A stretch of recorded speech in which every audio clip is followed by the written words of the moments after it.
नमस्कार मित्रों, मैं रमनदीप खंडा आपका MKH वीडियो सीरीज़ के अंदर हार्दिक स्वागत और अभिनंदन करता हूँ। पिछली वीडियो के अंदर हमने पढ़ा था मेंडल के स्वतंत्र अपव्यवन का नियम और उसके साथ साथ जीन कैसे कार्य करते हैं। आज हम पढ़ेंगे मानव में लिंग निर्धारण की प्रक्रिया। मानव में लिंग निर्धारण की प्रक्रिया आपने पढ़े होंगे। लिंग कितने प्रकार के होते हैं? नर और मादा। कितने प्रकार के? नर और मादा, मेल फीमेल। ठीक है। अब यहाँ पर लिंग जो निर्धारण है, अगर मैं बात करूँ कुछ अन्य जीवों की,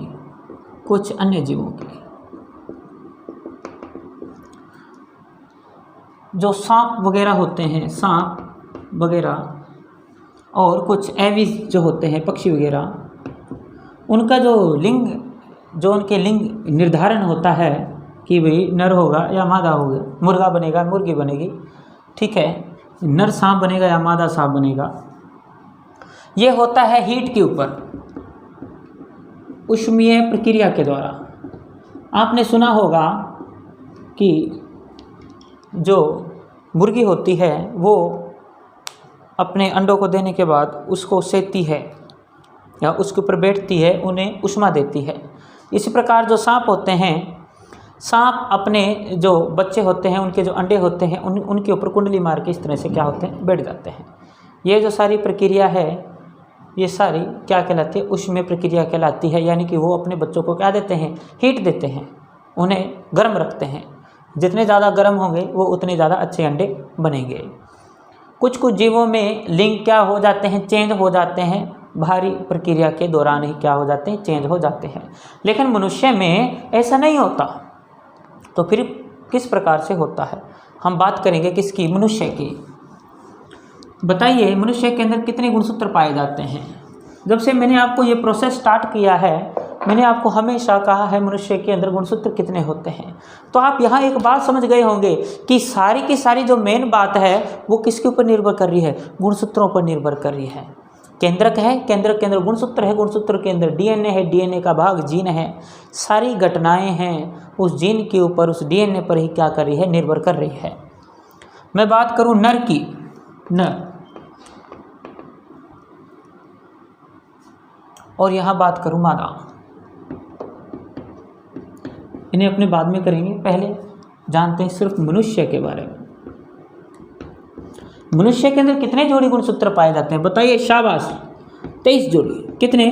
23 जोड़ी। क्या बात है, बहुत शानदार तरीके से 23 जोड़ी, जिसमें 22 जोड़ी तो क्या है? समान है। 22 जोड़ी क्या है? समान है। यानी कि नर में भी मादा में भी, मेल एंड फीमेल, यहाँ पर 22 जोड़ी गुणसूत्र हैं, क्या होंगे? समान। 22 जोड़ी जो गुणसूत्र हैं वो क्या होंगे? समान। मादा में भी 22 जोड़ी क्या होंगे? समान होंगे। ठीक है, ये जोड़ी है गुणसूत्रों की। क्या है? जोड़ी है। यानी कि 44 गुणसूत्र क्या है? यहाँ पर समान है। एक क्या है? अलग है। 23वां जो जोड़ा है क्या है? वो असमान है। इन्हें हम कहते हैं लिंग गुणसूत्र। क्या कहते हैं? लिंग गुणसूत्र। क्या? लिंग गुणसूत्र या सेक्स क्रोमोसोम कहते हैं। ठीक है, ये है समजात गुणसूत्र। क्या है? समजात गुणसूत्र। समजात गुणसूत्र। कौन सी गुणसूत्र? समजात। ठीक है, जबकि 23वां क्या होता है? अलग होता है। अब नर के अंदर जो 23वां गुणसूत्र होता है वो होता है X और Y। क्या होता है? X और Y। जबकि मादा के अंदर या फीमेल्स के अंदर किस तरह से होता है? ये होता है XX। क्या होता है? XX। हम इसे प्रदर्शित कर रहे हैं। ये XY है, इसे XX से हम क्या करें? प्रदर्शित कर रहे हैं। मतलब क्या है इसका? इसको मैं A या B लिख दूं, इसको AA लिख दूं, कोई दिक्कत नहीं। तो हम इसको XY और उसको XX क्यों कह रहे हैं? मतलब कि हमें शो करना है गुणसूत्रों को, और जबकि गुणसूत्र होते ही इसी आकृति के हैं, X, इसलिए हमने X को लिया। ठीक है, हम क्या कर रहे हैं? शो कर रहे हैं, प्रदर्शित कर रहे हैं। यहाँ पर इसको ऐसे समझिए आप हम क्या कर रहे हैं, प्रदर्शित कर रहे हैं इनको। यहाँ पर जो एक्स वाई है, मतलब कि नर के अंदर जो दोनों गुणसूत्र हैं वो क्या होते हैं, अलग अलग होते हैं। क्या होते हैं, अलग अलग होते हैं। जबकि मादा में दोनों के दोनों क्या होते हैं, समान होते हैं। फीमेल्स के अंदर क्या होते हैं, ये समान होते हैं। ठीक है, समझ आया बात आपको। नर के अंदर तो क्या होते हैं, दोनों अलग अलग होते हैं, और यहाँ पर क्या होते हैं, ये मादा के अंदर समान होते हैं। ठीक है, इतनी बात आपको समझ आई होगी। अब उसके बाद लिंग जो निर्धारण किस प्रकार होता है, जब यहाँ अर्धसूत्री विभाजन होगा। कौन सा विभाजन होगा, अर्धसूत्री विभाजन होगा। ये कौन से है, 22 जोड़ी हैं। क्या है ये, 22 जोड़ी गुणसूत्र हैं। क्या है, 22 जोड़ी गुणसूत्र। अब यहाँ से जैसे क्या बनेंगे, युग्मक बनेंगे। नर के अंदर कौन से युग्मक बनेंगे, कौन से बनेंगे, कौन से, शाबाश, शुक्राणु।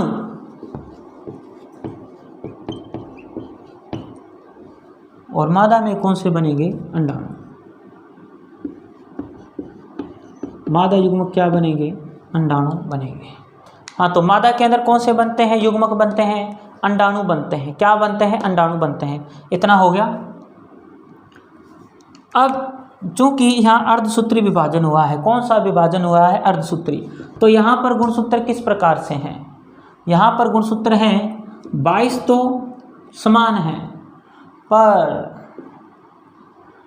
यहाँ पर देखो 22 जोड़ी हैं, यानी कि प्रत्येक गुणसूत्र के लिए मेरे पास कितने हैं, एक जोड़ी है। यहाँ पर अब अर्धसूत्री विभाजन होगा और एक उठकर आएगा। इस शुक्राणु के अंदर 23 गुणसूत्र आएंगे। कितने आएंगे, 23। 22 तो ये आएंगे एक एक उठकर यहाँ से। ठीक है, 22 है, 22 जोड़ी हैं। यहाँ कितने आए हैं, 22 आए हैं शुक्राणुओं में, प्लस एक और आया है। दोनों में से कोई भी आ सकता है, या तो x आएगा या क्या आएगा, y आएगा। x या y, दोनों में से एक आएगा, एक और नहीं आ जाएगा। अगर एक और आ जाएगा तो ये बंदे होंगे, स्टेराइल होंगे, ये फिर थर्ड जेंडर होंगे। इसी तरह अंडाणु के अंदर ये 22 जोड़ी थे, 22 जोड़ी 44, 45 और 46, 22 तो आ गई, प्लस दोनों में से एक x उठा लिया जाए। दोनों के क्या है, समान है, कोई भी उठा लो, लिख दो, एक ही बात है। अब सामाजिक जो धारणा है उसे हम बदलाव करते हैं। हमारी समाज के अंदर एक रूढ़िवादी सोच है क्या, कि किसी भी लड़का या लड़की होने के लिए एक स्त्री जिम्मेदार है। नहीं, यहाँ पर पूरी तरीके से कौन जिम्मेवार है, पुरुष जिम्मेवार है। कौन जिम्मेवार है, पुरुष। क्यों, क्योंकि उसके शुक्राणु यानी कि उसके जो 23वां गुणसूत्र है वहाँ पर x और y होते हैं, जबकि फीमेल्स के अंदर तो क्या है, दोनों समान हैं। ये 22 इस 22 के साथ क्या हो जाएंगे, अटैच हो जाएंगे, फर्टिलाइजेशन की प्रक्रिया होगी, और ये 22 इस 22 के साथ क्या हो जाएंगे, अटैच हो जाएंगे। 22 और 22 कितने बन गए, 44 गुणसूत्र बन गए, यानी कि 22 जोड़ी बन गए। क्या बन गए, 22 जोड़ी बन गए। 22 पेयर ऑफ क्रोमोसोम, 22 गुणसूत्रों के पेयर बन गए, जोड़ी बन गए। अब बात है लिंग का निर्धारण। मेंडल की चेकरबोर्ड विधि से हम कर लेते हैं, किस प्रकार से होगा।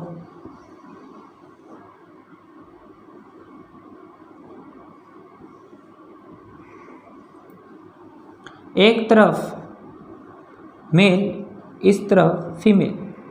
नर के क्या हैं, या x आएगा या क्या आएगा, y आएगा।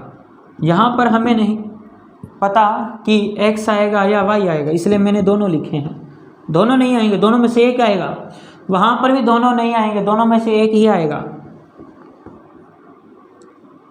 ठीक है, चाहे इसको एक लिख दो, कोई दिक्कत नहीं है। अब यहाँ पर देखो, इनका क्रॉस करवाते हैं। x को x से किया xx, x को y से किया xy, फिर इस x को इस x से x, इस x को इस y से xy। ठीक है, चाहे इसको आप 1 लिख लो, कोई दिक्कत नहीं है, इसको आप रफ कर दो। क्यों? क्योंकि 1 आएगा। ठीक है, क्या आएगा? दोनों में से एक ही आएंगे। अब आप सोचते हो कि सर आपने मेल के लिए 2 क्यों लिख दिए? अरे दोनों में से कोई भी आ सकता है। हम यहाँ संभावना यही तो प्रकट कर रहे हैं कि दोनों में से कोई भी आ सकता है। अगर ये x आ गया फर्टिलाइजेशन या फिर युग्मक बनते समय, अगर मेल का नर का ये यहाँ से x आ गया और उधर का तो x आएगा ही आएगा, तो यह क्या बनेगी? जो उत्पन्न संतान है वो क्या होगी? लड़की। क्या होगी? लड़की, क्योंकि x क्या होता है? फीमेल्स। अगर XY हुआ तो लड़का, क्योंकि XY किसका होता है? बस इतनी सी बात है। ठीक है, तो यहाँ कौन जिम्मेवार है? नर जिम्मेवार है, पुरुष जिम्मेवार है। ठीक है, क्योंकि उसके 2 जो गुणसूत्र होते हैं क्या होते हैं? पूरी तरीके से अलग अलग होते हैं। ठीक है, यहाँ पर फीमेल्स के अंदर क्या होते हैं? सेम होते हैं, बिल्कुल एकदम। हाँ जी, अब अपने आगे करते हैं रक्त समूह का निर्धारण। किसका? रक्त समूह का निर्धारण। रक्त समूह क्या होता है? Blood group. क्या होता है हमारा? Blood group. एक वैज्ञानिक था, उसका क्या नाम था? Karl Landsteiner. क्या नाम था? Karl Landsteiner.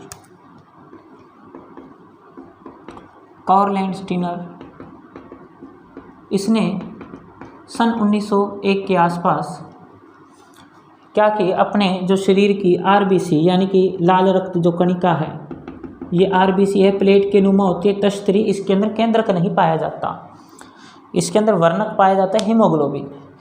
इसके जो एक तो कोशिका द्रव्य है और इसके जो ये सेल मेम्ब्रेन है, इसकी जो कोशिका झिल्ली है, इसके ऊपर 2 प्रकार के कणों की यहाँ और 2 प्रकार के कणों की अंदर पहचान की। जो अंदर पाए जा रहे थे इसे इन्होंने कहा प्रतिरक्षी, एंटीबॉडीज, और जो बाहर पाए जा रहे थे उसने इसको कहा प्रतिजन। क्या कहा? प्रतिजन। आपने बस प्रतिजन को याद रखना, प्रतिरक्षी याद मत करो, कोई दिक्कत नहीं, मैं आपको सारणी के द्वारा इसको याद करवा दूंगा। प्रतिजन 2 देखे इसने, और 2 को आप कोई भी नाम दे सकते हो, A B X Y B C, कुछ भी, लेकिन हम उसको हमेशा याद रखेंगे A और B से, क्योंकि वैज्ञानिकों ने इसको A और B से बांटा है। ठीक है, याद रखने के लिए। और प्रतिरक्षियों को हम स्मॉल a व स्मॉल b से याद रखेंगे, स्मॉल a व b से। ठीक है, अब a का दुश्मन a है, b का दुश्मन b है। a का दुश्मन स्मॉल a और इस प्रतिजन b का दुश्मन स्मॉल b, ये कभी साथ नहीं होंगे ना। कैपिटल A स्मॉल a के का कभी साथ नहीं होगा और कैपिटल B स्मॉल b के कभी क्या नहीं होगा? साथ नहीं होगा। ठीक है, अब आप सोचते होंगे सर आप ये हमें टॉपिक क्यों बता रहे हो? ये भी अनुवांशिकी का ही क्या है? एक आधार है, अनुवांशिकी का ही एक टॉपिक है। अब हम करते हैं यहाँ पर क्या है, किस प्रकार नहीं है। यहाँ पर ब्लड ग्रुप अब कितने प्रकार का होता है? रक्त समूह। रक्त समूह अगर इस प्रतिजन के आधार पर देखें, इस प्रतिजन के आधार पर देखें तो 4 प्रकार का होता है। कितने प्रकार का होता है? 4 प्रकार का। कौन कौन सा होता है? A B और O। A ब्लड ग्रुप मतलब कि जिस RBC के ऊपर सिर्फ क्या पाए जा रहे थे? A प्रकार के प्रतिजन पाए जा रहे थे, सिर्फ A प्रकार के प्रतिजन पाए जा रहे थे। B वाला जिसके ऊपर सिर्फ B पाया जा रहा था, इसको मैं A कह रहा हूँ, इसको क्या कह रहा हूँ? B सिर्फ B प्रतिजन पाया जा रहा था। AB जिसके ऊपर A भी था और B दोनों थे। ठीक है, और O ब्लड ग्रुप जिसके ऊपर कोई नहीं था, कोई भी प्रतिजन जिसके ऊपर प्रेजेंट नहीं था उसे हमने क्या नाम दिया? O। कौन सा नाम दिया? ओ ब्लड ग्रुप नाम दिया। ठीक है। अब वैसे इसके ऊपर एक और कारक पाया गया RH पॉजिटिव RH नेगेटिव। जिसके ऊपर पाया जाता है उसे RH पॉजिटिव कहते हैं, जिस पर नहीं पाया जाता उसे क्या कहते हैं? नेगेटिव।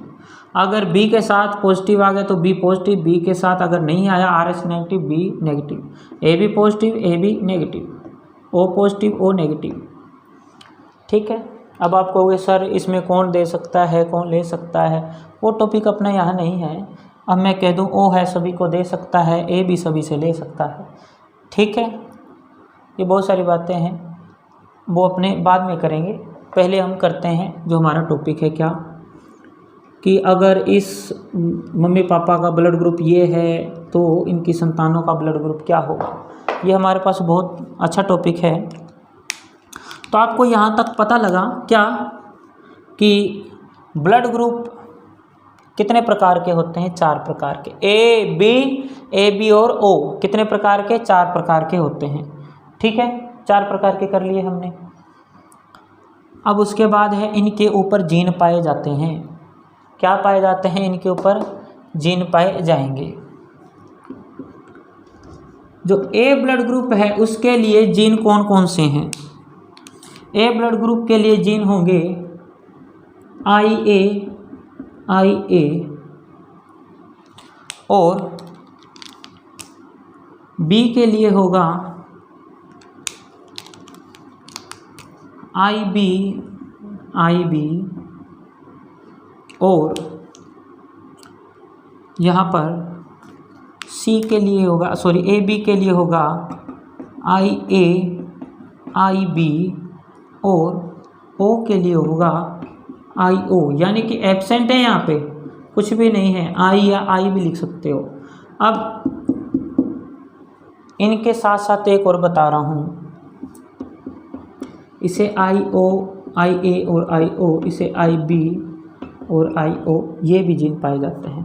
मीन्स अगर इनके साथ एक O का हो और एक A का हो तो हमेशा A O पर क्या होता है? प्रभावी होगा। हमेशा A O पर क्या होगा? प्रभावी लक्षण होगा। A O पर क्या होगा? प्रभावी लक्षण होगा। और इसका ब्लड ग्रुप हम क्या कहेंगे? A है। अगर B के साथ O आ गया तो B O पर क्या होगा? प्रभावी होगा। और हम इसे कौन सा ब्लड ग्रुप कहेंगे? B। अगर AB अलग अलग है, O जब दोनों के क्या हो? समान हो। ठीक है, ये इनके क्या है? जीन हैं। क्या है? इनके जीन हैं। अब हम बात करते हैं इसकी शादी इसके साथ हो जाए तो कौन कौन से ब्लड ग्रुप क्या होंगे? बढ़िया होगा। और यानी कि उनकी जो संतानें हैं उनका ब्लड ग्रुप कौन कौन सा होगा। तो देखिए, बी की शादी अगर ए से हो जाती है, यदि एक जनक का ब्लड ग्रुप ए है और दूसरे का ब्लड ग्रुप क्या है? बी है, तो यहाँ से कौन कौन सी संभावनाएं उत्पन्न हो सकती है? वैसे आप कहोगे सर ए बी कौन सा ब्लड ग्रुप होगा? AB। सिंपल सी बात है, अगर उनके जीन ये हुए फिर अलग अलग हैं। AB AO AB और B 4 प्रकार से हो सकते हैं। ठीक है, अब हम करते हैं कुछ, एक प्रश्न मैं आपको कह रहा हूँ, कौन सा? यदि एक जनक का ब्लड ग्रुप O है, क्या है? O है, और दूसरे जनक का ब्लड ग्रुप AB है, क्या है? AB है, तो इनसे उत्पन्न होने वाली जो संतानें हैं उनका ब्लड ग्रुप क्या होगा? उनका ब्लड ग्रुप क्या होगा? अब हमने ये प्रश्न करना है। एक का ब्लड ग्रुप O, दूसरे का ब्लड ग्रुप AB, तो इनका ब्लड ग्रुप क्या होगा? सबसे पहले O के जीन लिखिए। O के जीन क्या हैं? IO AB के जीन क्या हैं? IA और IB। समझ आया? फिर वही मेंडल की चेकरबोर्ड विधि। मेंडल ने बहुत काम किए हैं हमारे लिए, बहुत एहसान है मेंडल के।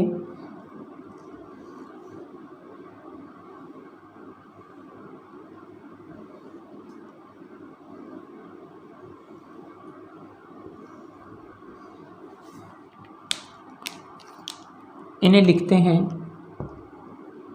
एक तरफ मेल एक तरफ फीमेल, I-O, I-O, I-A और I-B, ठीक है। इस तरफ नर, इस तरफ मादा, मेल एंड फीमेल। अब यहाँ हमें कौन सा पता है कौन सा मेल है कौन सा फीमेल है, रख दो इसको। अब अपने क्रॉस करवाते हैं, I-A, I-O, I-A, I-O, I-B, I-O, I-B, I-O। तो बताइए क्या होगा। यहाँ ब्लड ग्रुप क्या है, I-A, I-O, I-B, I-O। ये कौन सा ब्लड ग्रुप है बताओ मुझे, कौन सा है। ये F1 पीढ़ी है भाई, पहली पीढ़ी। कौन सा ब्लड ग्रुप है इनका, ए ब्लड ग्रुप। इनका ब्लड ग्रुप कौन सा है, बी ब्लड ग्रुप। कौन सा है, बी ब्लड ग्रुप। कंप्लीट है। अब मैंने कहा इसकी शादी और इसकी शादी किसके साथ हो जाए, ए की बी के साथ या बी की ए के साथ हो जाए तो क्या होगा। ए की बात है, दोनों में से किसी को भी उठा लो आप, ठीक है। ए ब्लड जो ब्लड ग्रुप वाला है उसकी शादी बी वाले के साथ या बी वाले की किसी ऐसे के साथ हो जाए जिसका ब्लड ग्रुप क्या है, ए है, तो यहाँ पर उनकी संतानें क्या होगी,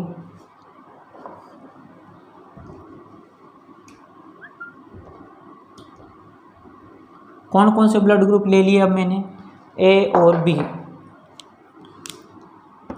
इसके जनक क्या हैं, I-A, I-O और I-B और I-O, ठीक है।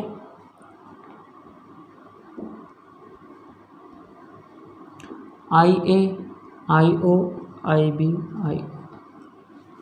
अब देखिए कितने प्रकार से हो सकते हैं।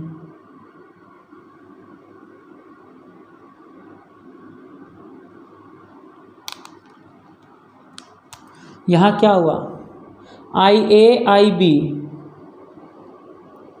और I-B, I-O, I-A, I-O, I-O और I-O, ठीक है। समझ आया या नहीं, ठीक है। प्रथम में देखो B का किसके साथ, A के साथ जैसे ही क्रॉस हुआ तो कौन सा ब्लड ग्रुप ना, I-A, I-B, I-A और I-B, कौन सा ब्लड ग्रुप, AB, कौन सा ब्लड ग्रुप आ गया, AB ब्लड ग्रुप। और यदि, और यहाँ पर देखो I-B, I-O, कौन सा blood group, B blood group. कितना है भाई, ये एक है, ये कितना है, एक है। ये I-A, I-O, कौन सा blood group, A blood group, कितना है, एक। और ये I-O, I-O, कौन सा blood group, O blood group, कितना है, एक। प्रारंभ में देखो हमारे पास कौन से ब्लड ग्रुप थे, ए था और बी था। ए ब्लड ग्रुप था और कौन सा था, बी ब्लड ग्रुप। ये दो ब्लड ग्रुप थे सिर्फ, ए और बी। हमारे पास कौन कौन से आ गए, ए बी आ गया, ओ आ गया, न्यू आ गए। इस प्रकार हो सकते हैं। ये जो लक्षण है इसके साथ रह रहा है, युग्मकों की शुद्धता का नियम भी यहाँ लागू हो गया। ये जो लक्षण है ओ वाला यहाँ इसके साथ रह रहा है, लेकिन इस पीढ़ी के अंदर आ गया भाई। कई बार हम कहते हैं कि मम्मी का ब्लड ग्रुप ए था, पापा का ब्लड ग्रुप बी था, तो दो यहाँ पर जो उसकी संतान हुई उसका ब्लड ग्रुप ओ कैसे हो गया, वो यहाँ से हो गया। कहीं ना कहीं उन दोनों का ब्लड ग्रुप, उनके जीन I-O ये प्रेजेंट होंगे। समझ आया बात आपको, क्या प्रेजेंट होंगे, इस प्रकार से प्रेजेंट, उनके जीन प्रेजेंट होंगे, ठीक है। इतनी बात आपको कंप्लीटली समझ आ गई होगी। अब हम अपना नया टॉपिक जो स्टार्ट करेंगे वो क्या है, विकास। क्या है, विकास। अब विकास किसे कहते हैं, विकास का मतलब होता है डेवलपमेंट, किस तरह से लक्षणों के अंदर क्या हो रही है, वृद्धि हो रही है। लेकिन लक्षणों के अंदर जो वृद्धि होगी, जो ये परिवर्तन होगा, ये क्या होगा, क्रमिक रूप से होगा। ठीक है, तो हम इसकी क्या परिभाषा लिख सकते हैं, सजीवों के लक्षणों में होने वाला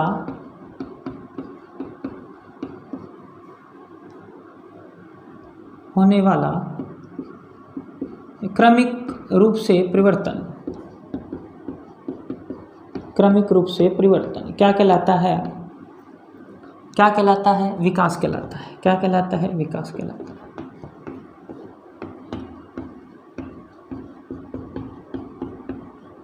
कैसे, आपने महात्मा बुद्ध वगैरह की फ़ोटोएं देखी होगी, तो उनके कान बहुत बड़े बड़े दिखाई जाते हैं, लेकिन आज जो मनुष्य के कान है वो क्या होंगे, काफ़ी छोटे हो गए हैं। ठीक है, या फिर आपने सुना होगा महाभारत या रामायण के काल में जो कि लोग होते थे वो काफ़ी, उनकी हाइट बहुत अधिक होती थी, लेकिन आज क्या हो गए हैं, हम बहुत छोटे रह गए हैं। क्यों रह गए हैं, यही क्या है, विकास है। धीरे धीरे क्या हो रहा है, परिवर्तन हो रहा है। जो हमारी चीज़ें, यानी हमारे जो अंग हैं, जो अंग हमारे जिनकी की आवश्यकता नहीं है, वो धीरे धीरे क्या हो रहे हैं, कम हो रहे हैं। ठीक है, जिन अंगों की विशेषताएं बहुत अधिक है, वो वाले अंग ज़्यादा क्या हो रहे हैं, उनके अंदर और ज़्यादा निपुणता आ रही है, उनका और ज़्यादा क्या हो रहा है, विकास हो रहा है। ठीक है, और ये विकास क्या है, सजीवों के लक्षण में होने वाला क्रमिक रूप से परिवर्तन क्या कहलाएगा, विकास कहलाएगा। एक ये प्रोसेस है, और विकास क्या है, एक बहुत धीमा प्रोसेस है। विकास क्या है, एक धीमा प्रोसेस है, धीमा या मंद गति से चलने वाला क्या है, लेकिन क्रमिक होगा। क्रमिक का मतलब होता है लगातार चलने वाला। क्या होता है, लगातार चलने वाला। अभी भी इस समय भी मनुष्य के लक्षणों का क्या हो रहा है, क्रमिक रूप से विकास हो रहा है। आपने देखा होगा, हम कभी भी सुनते हैं या फिर आपने अपने टीचर से सुना होगा कि हम जो मनुष्य हैं वो किससे उत्पन्न हुए। हम कहते हैं बंदरों से, कि बंदर के जी उनसे, वो के जी उनसे। आपने एक प्रश्न सुना होगा कि जी पहले मुर्गी आया या अंडा आया। इस तरह के प्रश्न आप वहाँ कई बार कंफ्यूज हो जाते हो, भाई इसका हम आंसर क्या दें। तो आप पर आंसर सीधा सा है कि पहले मुर्गी आई। आप कहे जी अंडा, कि जी मुर्गी तो अंडे में से निकलते नहीं।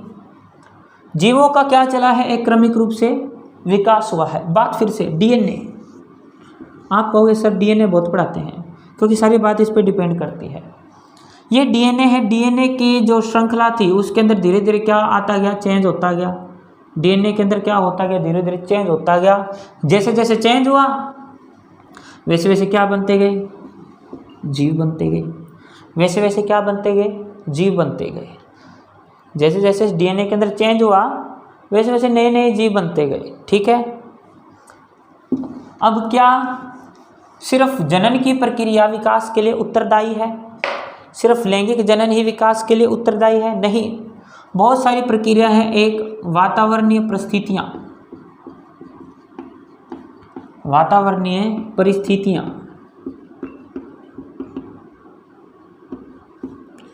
ठीक है। दूसरा है संघर्ष।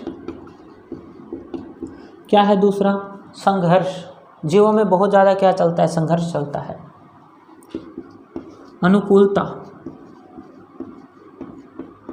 अनुकूलता और वातावरणिक परिस्थितियाँ एक समांतर आ जाएंगी। इन पे भी क्या करता है, बहुत ज़्यादा ये प्रभाव डालती हैं एक दूसरे को। क्या है, थोड़ा हम इसके ऊपर चर्चा करते हैं। वातावरण परिस्थितियाँ किस प्रकार से हैं। आपकी पाठ्य पुस्तक के अंदर बहुत अच्छे उदाहरण दिए हुए हैं। वहाँ पर कीड़ों का उदाहरण लिया गया है, हम भी उन कीड़ों का उदाहरण लेते हैं।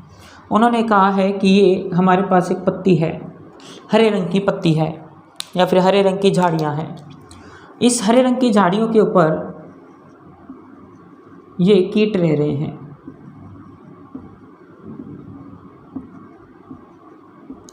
और दूसरा चित्र ये है कि इस रंग की झाड़ी है और इसके ऊपर इसी रंग के क्या रह रहे हैं, जीव रह रहे हैं।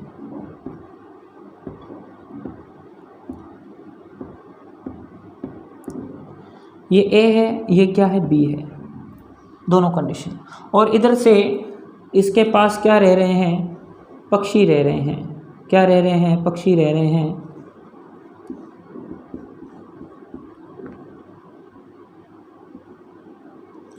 क्या रह रहे हैं, इसके पास पक्षी रह रहे हैं। ये जो पक्षी हैं किन्हें खाते हैं, जो इनके ऊपर कीड़े रह रहे हैं इन्हें खाते हैं। तो मुझे बताओ कौन सी परिस्थिति के अंदर ये ज़्यादा रह पाएगा। ये जो संघर्ष वैसे अंतर्जातीय संघर्ष है, और ये जहाँ रह रहे हैं ये कौन सी वातावरण परिस्थितियाँ और अनुकूलता के अंतर्गत आता है। ये तो अनुकूलता के अंदर और वातावरण परिस्थितियाँ मैं अभी आपको बताऊँगा। यहाँ पर देखिए ए कंडीशन के अंदर मान लो वो पत्ती का रंग हरा है, ये मैंने लाल से शो किया है उसको, उसका रंग हरा है, यहाँ पे वो हरा है, ठीक है। और यहाँ पर जो कीड़े रह रहे हैं वो क्या है, यानी उस पत्ती के समान है यहाँ पर, और यहाँ पर क्या है, डिफरेंट है। ऐसे समझो लाल पत्ती के ऊपर नीले कीड़े चल रहे हैं, तो पक्षी उसको आसानी से क्या कर लेगा, पहचान लेगा कि ये कीड़े यहाँ पर क्या है, चल रहे हैं। अनुकूलता किसे कहते हैं, प्रत्येक जीव अपने जो वातावरण के अनुसार अपने आप को क्या कर लेता है, लक्षणों को उत्पन्न कर लेता है। जैसे पहाड़ के अंदर रहने वाले लोग, पहाड़ों के अनुसार उनका जो शरीर है वो ढल जाता है। हम मरुस्थल के अंदर रहने वाले लोगों की जो चमड़ी वगैरह होती है या फिर इसके अंदर जो कुछ अनुकूलताएं हैं वो उसी मौसम के अकॉर्डिंग ढल जाती है। आपने देखा होगा सर्दी से जब गर्मी आती है तो हमें एक बार खांसी जुकाम वगैरह होता है, या फिर हम जब गर्मी से सर्दी के अंदर प्रवेश करते हैं तब भी हमें ऐसा होता है। क्यों होता है, क्योंकि हम अचानक से उस मौसम को सहन नहीं कर पाते। तो यहाँ पर ये कीड़े हैं, नीले रंग के लाल रंग की पत्ती पर चल रहे हैं, तो ये जीव इन्हें क्या कर लेगा, पहचान लेगा और इन्हें आसानी से खा लेगा। जबकि उसे थोड़ी कठिनाई होगी बी जो कंडीशन के अंदर, यानी कि उसी रंग की पत्ती पर उसी रंग के क्या चल रहे हैं, कीड़े चल रहे हैं। तो मुझे बताओ यहाँ पर इस कंडीशन के अंदर क्या ये कीट ज़्यादा रह पाएंगे, नहीं, इनकी संख्या क्या होने लग जाएगी, धीरे धीरे कम होने लग जाएगी। क्या होने लग जाएगी, इनकी संख्या धीरे धीरे कम होने लग जाएगी। जबकि बी कंडीशन के अंदर इनकी संख्या क्या हो जाएगी, ज़्यादा हो जाएगी। अब ज़्यादा हो रही है कंडीशन, इनकी संख्या क्या हो रही है, ज़्यादा हो रही है, तो इनके अंदर क्रमिक रूप से क्या होगा, विकास होगा। शायद इनका जो डीएनए है उसके वो चेंज हो और ये क्या हो जाए, आकार में थोड़े बड़े हो जाएं, आकार में क्या हो जाए, थोड़े बड़े हो जाएं। जैसे आकार के अंदर बड़े होने लगे, ये इसकी निगाह के अंदर आ गए, थोड़े बहुत एक दो खत्म हो गए इसके द्वारा, ठीक है। अगर ये जीव अन्यंत्र चले जाते हैं कहीं और, ये जो कीट है या ये जो बीटल्स हैं ये कहीं और चले जाते हैं, तो क्या होता है, इनकी संतति कुछ बढ़ भी सकती है, ठीक है। जबकि इनकी संख्या निरंतर वही बनी रहेगी। अगर ये जीव उड़कर कहीं चले जाते हैं, उड़कर कहीं चले जाते हैं, तो अगर ये उस मौसम के अनुकूल खुद को डाल लेते हैं तो ये जीव क्या रहेंगे, इनकी संख्या बढ़ती चली जाएगी, ठीक है। मान लो ये मरुस्थल के अंदर रह रहे हैं, मरुस्थलीय जीव हैं, और ये कहाँ चले गए, पहाड़ी क्षेत्रों में चले गए। कहाँ चले गए, पहाड़ी क्षेत्रों में चले गए। तो ये पहाड़ी क्षेत्रों में जाने के बाद अगर इन कीटों ने पहाड़ी क्षेत्र के अनुसार अपने आप को ढाल लिया, अनुकूलता प्रदर्शित कर ली, तो ये कीटों की कुछ क्या बन जाएगी, और प्रजाति बन जाएगी, ठीक है। यानी कि ये जो कीट है ये इन कीटों से क्या हो गए, भिन्न हो गए, थोड़े से भिन्न हो गए। इनमें क्रमिक रूप से क्या हुआ, जो परिवर्तन हुआ और विकास हुआ और एक नई जाति या स्पीशीज बन गई, जाति या नई स्पीशीज का क्या हुआ, उद्भव होगा। समझ आया बात आपको, ठीक है। दूसरी है संघर्ष। संघर्ष अभी है, जिसका इन कीटों के साथ संघर्ष चल रहा है। कैसे, अब ये कीट पत्ती वगैरह पर रह रहे हैं, पत्तियों को खाते हैं, उनके जो फल फ्रूट हैं उन्हें खा रहे हैं। ये पक्षी है, जो ये पक्षी है, पक्षी भी उन्हें खा रहा है, फल फ्रूट को, जो भी उनके फल हैं, पत्तियां हैं, उन्हें खा रहा है। अगर ये सारे कीड़े उन पत्तियों को खा जाएंगे तो ये कौन बेचारे, ये क्या खाएगा, ये क्या हो जाएगा, मर जाएगा, क्योंकि ये तो पहचान में आ ही नहीं रही। ठीक है, तो उनकी संख्या, इसको भी जिंदा रहना ज़रूरी है, उनको भी जब अपनी जाति के अंदर बने रहना ज़रूरी है। उसके बाद है वातावरणीय परिस्थितियाँ। मान लो कोई बाहर से कुछ बाढ़ अकाल की स्थिति उत्पन्न होगी, बाढ़ अकाल की स्थिति क्या होगी, उत्पन्न हो गई, और इनके जो घर वगैरह थे वो क्या हुए, उनमें पानी वगैरह भर गया, तो ये कीड़े क्या हो जाएंगे, नष्ट हो जाएंगे। कुछ और एक आधे बचे तो उनसे उत्पन्न क्या हो सकती है, स्पीशीज उत्पन्न हो सकती है। ठीक है, आपको आशा करता हूँ इतना टॉपिक आपको समझ आ गया होगा। अब हम बाकी जो चर्चा करेंगे अगली वीडियो के अंदर करेंगे। तब तक के लिए धन्यवाद, पढ़ते रहिए।